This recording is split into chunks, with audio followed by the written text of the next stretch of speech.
Bem, olá. Esse momento aqui, na verdade, o que nós vamos discutir são como algumas perguntas que as pessoas têm me feito de como escolher os melhores indicadores para a sua prática, seja assistencial, seja administrativa, levando em consideração principalmente o ambiente hospitalar e também que geralmente as áreas de saúde, as áreas que atuam como médicos, enfermeiros, não tem nenhum tipo de capacitação, de desenvolvimento durante a sua graduação sobre ferramentas de gestão ou gestão de indicadores, gestão estratégica, enfim. Então essa aula aqui é uma aula meio que pontapé inicial e geralmente a pergunta que todo mundo me faz, que tipo de indicador, qual é o melhor indicador que eu uso para e aí vem os mais ou as mais diversas situações. Qual é o melhor indicador que eu tenho para UTI? Qual é o melhor indicador que eu tenho para sepsis? Qual é o melhor indicador que eu tenho para dor torácica? Qual é o melhor indicador que eu tenho para o hospital? E aí, quando você vê, está um mar, ou melhor, uma sopa de indicadores, um monte de coisa, e aquela pessoa fica perdida e às vezes fica frustrada. E quando acontece alguma visita, alguma auditoria interna de processo de melhoria, ela não consegue entender porque não tem, afinal de contas ela mostra: "Não, mas eu tenho tudo, tá aqui, mas e aí?". Então, na verdade, esse momento aqui é um momento de muita discussão e reflexão, principalmente. É muito importante que se entenda que os indicadores, eles são uma parte, na verdade, uma pequena ponta de um processo, de uma cadeia inteira. Então é exatamente isso que eu quero mostrar aqui nessa figura, que é uma figura bem didática. Porque se eu tenho um indicador estratégico, ou um indicador em si, ele está indicando alguma coisa. E o que é que ele está indicando? O que é que ele indica? Bem, na verdade, para eu ter indicador, eu tenho que, antes de tudo, ter uma razão para fazer algo. E eu quero saber se essa razão que está me movendo para aquele algo, ela está indo, as minhas ações estão sendo certas ou não. Vamos trocar isso em miúdos e, na verdade, começar a falar agora uma linguagem que é muito dominada pelos administradores. E agora nós entramos no terreno da administração e do planejamento estratégico. Não tem como falar de indicadores sem falar de planejamento. É muito difícil, na verdade, você falar de indicadores sem falar em planejamento. Na verdade, eu diria que é quase que impossível você falar de indicador sem falar de planejamento. Então, entendam comigo. A missão e visão, ela definem tudo em uma empresa ou até mesmo na sua vida. Com a sua missão de vida, da forma como você se enxerga estar daqui a determinado período de tempo, ela vai motivar ou levar você a fazer algo.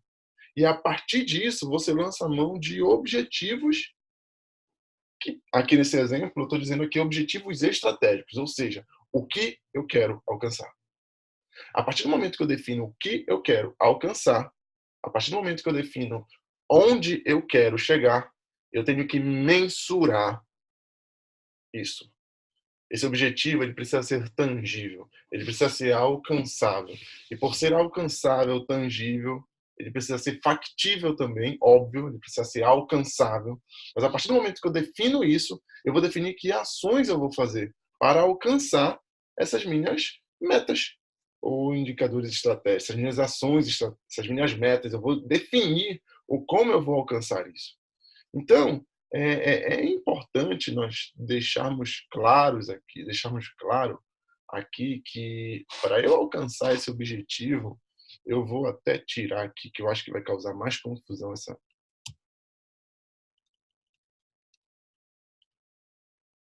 Acho que fica mais claro agora, fica muito mais claro agora para que você possa entender, porque aqui eu deixo o mesmo conceito, como eu estou falando geralmente voltado para profissionais da área de saúde,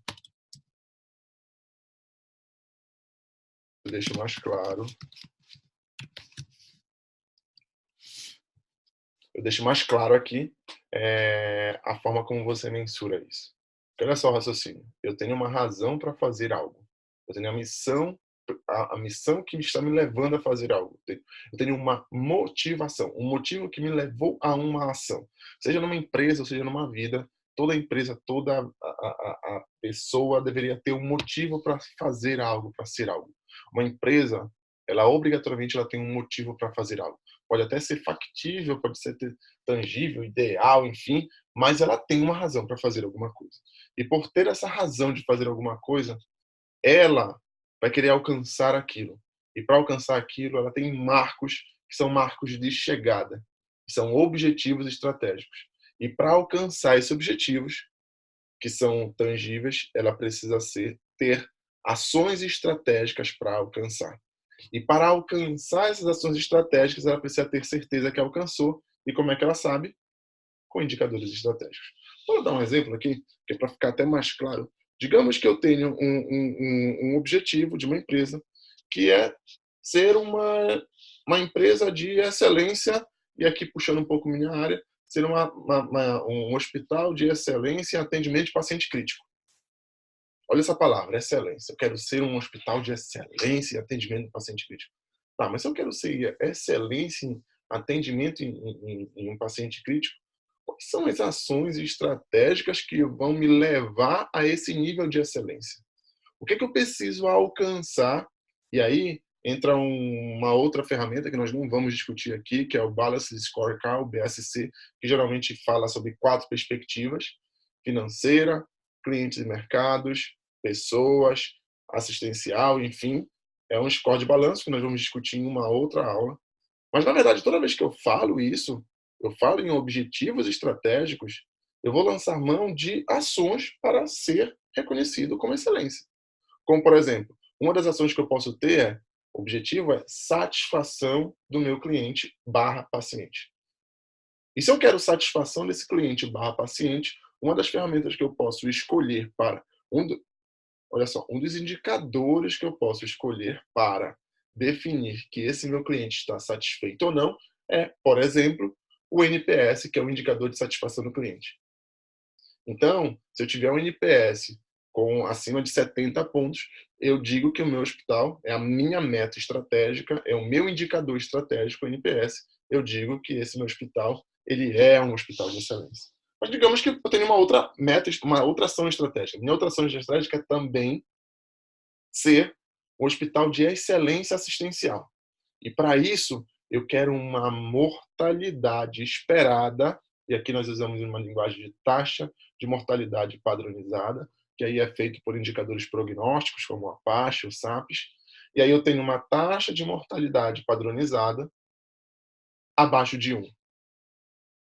Olha que coisa bacana. Então agora eu comecei a criar um conceito, um indicador estratégico para essa minha ação estratégica.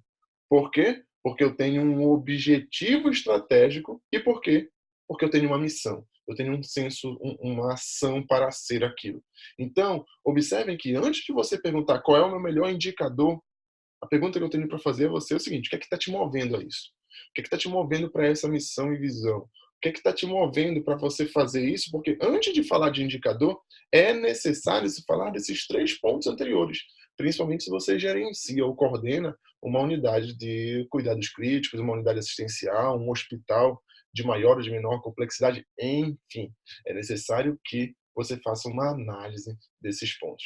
Bora transformar isso aqui em um exemplo maior, porque muitas pessoas também me perguntam sobre tipos de indicadores, e quando as pessoas geralmente falam comigo, elas perguntam: qual é o melhor indicador para eu ver ou para eu utilizar na sepsis? Que é uma área que eu geralmente tenho uma afinidade maior até pela minha especialidade. Mas qual é o melhor indicador para eu utilizar na sepsis? Pessoal, depende. Depende do que você quer mensurar na sepsis. Agora, antes de mais nada, eu queria discutir esse ponto aqui, que é um ponto de grande relevância: indicadores de resultado, indicadores de processo. Isso aqui faz toda a diferença, porque eu não sei se vocês já tiveram a sensação de que algumas vezes vocês avaliam ou estão mensurando coisas e, na verdade, vocês estão mensurando não resultados, estão mensurando tarefas. E não só isso, ou pior do que isso. Às vezes você já teve a experiência de dirigir o seu carro indo para frente, e você dirigir olhando para o retrovisor. É uma sensação muito desagradável, porque parece que na maioria das vezes você, quando avalia um indicador, já se passou um mês, ou já se passou um trimestre. É curioso que tem algumas instituições que fazem avaliações trimestrais de alguns determinados indicadores, como por exemplo de sepsis, e aí chega lá em meados de julho, você vai avaliar os dados de abril, maio e junho. Poxa, passaram 3 meses e você vai lançar mão baseado no que aconteceu, do que você vai fazer para frente. E teoricamente você já perdeu um mês, que é o mês de julho, por exemplo. Então, os indicadores aqui, é muito importante fazer essa diferenciação para que você possa diferenciar em 2 subgrupos, que são indicadores de resultado e indicadores de processo. Porque os indicadores de resultado são indicadores de fim. E esses indicadores fins, eles indicam se aquela sua ação foi ou não efetiva. Ponto. Eu não quero saber o que aconteceu, como é que foi, enfim. Eu quero saber se foi ou não efetiva. E indicadores de resultado, lembrem-se, indicadores de desfecho. Para você falar em indicador de desfecho, para você falar em indicador de resultado, você tem que lembrar a palavra desfecho, porque desfecho é o que há na assistência. Nós tratamos as pessoas, nós fomos ensinar na faculdade que geralmente nós tratamos pessoas para fazer o nosso melhor. Eu concordo, eu sou de acordo com isso. No entanto, um perigo que nós temos é nos esquecermos que nós temos um compromisso sim com o resultado. O resultado é aquele paciente, o resultado ele está esperando, ele está com aquela expectativa e você também está com aquela expectativa. Então, nada melhor do que ver por que o resultado não foi o esperado. E geralmente nós botamos a culpa no paciente. Ah, aconteceu alguma coisa. Pode acontecer? Claro que pode. Por óbvio que pode. Mas você tem que ter absoluta convicção e certeza de que de fato foi isso que aconteceu. E não que há algum processo de melhoria que pode ser melhorado e você está jogando a culpa no paciente. Então, sendo assim, falando em indicadores de resultado aqui, e claro, de um protocolo aqui, eu cito o exemplo do protocolo de sepsis, os indicadores de resultado que nós temos são esses: mortalidade, tempo de internação, custo de internação. Se eu for falar de outros desfechos, eu posso falar de comorbidade, se piorar ou não. Um exemplo: se eu tenho um paciente sem doença renal, esse paciente fez uma sepse com insuficiência renal aguda, esse paciente saiu, ele conseguiu recuperar toda a função renal dele? Ou esse paciente ficou com alguma sequela, ficou com algum grau de disfunção renal? Se esse paciente é um paciente que tem uma miocardiopatia isquêmica, mas sem disfunção, quando ele fez o quadro de sepse, saiu do quadro, esse paciente saiu com a mesma classe funcional? Se ele é um paciente cirrótico e esse paciente saiu de alta, ele é um Child A, por exemplo, ele saiu com o mesmo grau de disfunção hepática? Se esse paciente ele tem uma determinada síndrome demencial, ele entrou com uma determinada atividade de vida diária, ele saiu com qual nível de atividade de vida diária? Então isso são indicadores de resultado e todos esses podem ser indicadores de resultado de protocolos. Não tem problema nenhum. Só que aí a reflexão que fica é quais são os indicadores de processo que impactam direta ou indiretamente para eu alcançar meus resultados. E os indicadores de processo, nós não devemos menosprezá-los. Porque, na verdade, eles nos orientam e nos mostram se nós vamos conseguir alcançar ou não os nossos resultados. Se eu quero reduzir a mortalidade de sepse, é óbvio que eu tenho que fazer boas práticas no primeiro atendimento. É óbvio que eu tenho que prevenir eventos assistenciais. É óbvio que eu tenho que ter indicadores de reabilitação e de aporte nutricional para esse paciente. Então, por tudo isso, eu preciso sim garantir boas práticas assistenciais para esse meu paciente. Então, os indicadores de processo são muito importantes, porque na verdade eles fazem você olhar para frente. Eles fazem você analisar o processo e você pode, com indicadores de processo, ter análises diárias ou praticamente online do seu paciente, uma vez que os desfechos, você vai ver o desfecho futuro. Mas os indicadores de processo não, você está vendo praticamente ao vivo o que está acontecendo com aquele seu paciente. Como, por exemplo, aqui no protocolo de sepsis. Será que eu tive, aqui eu citei como exemplo as 4 boas práticas relacionadas à sepsis. Será que eu tive uma adesão ao antibiótico desse paciente em relação ao tempo e ao espectro de ação desse antibiótico?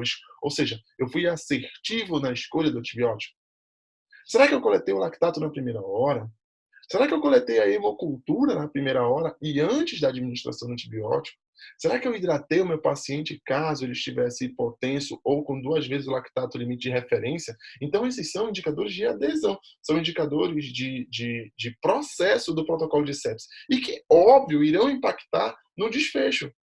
Então, indicadores de resultado e indicadores de processo são 2 coisas distintas e diferentes. Aí você pergunta então, mas então quais são os indicadores estratégicos do protocolo de sepsis? De resultado.